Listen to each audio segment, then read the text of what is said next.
Ang mabuting balita ng Panginoon ayon kay San Mateo. Papuri sa iyo, Panginoon.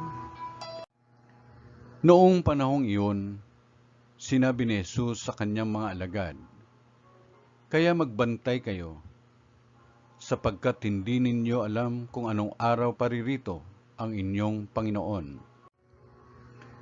Tandaan ninyo ito, kung alam lamang ng puno ng sambahayan, kung anong oras ng gabi darating ang magnanakaw, siya'y magbabantay at hindi niya pababayaang pasukin ang kanyang bahay. Kaya maging handa kayong lagi, sapagkat darating ang Anak ng Tao sa oras na di ninyo inaasahan. Ang tapat at matalinong alipin ang siyang pinapamahala ng kanyang Panginoon sa ibang mga alipin, upang bigyan sila ng kanilang pagkain sa karampatang panahon.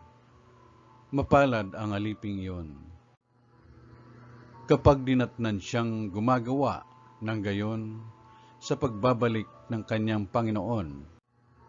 Sinasabi ko sa inyo, pamamahalain siya ng kanyang Panginoon sa lahat ng kanyang ari-arian.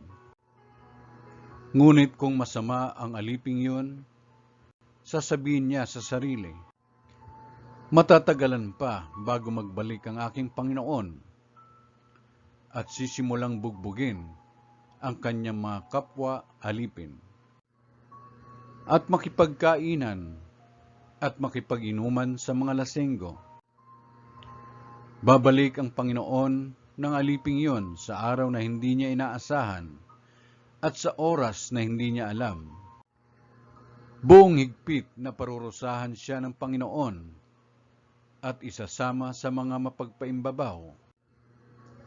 Dooy tatangis siya at magngangalit ang kanyang ngipin. Ang mabuting balita ng Panginoon. Pinupuri ka namin, Panginoong Jesucristo.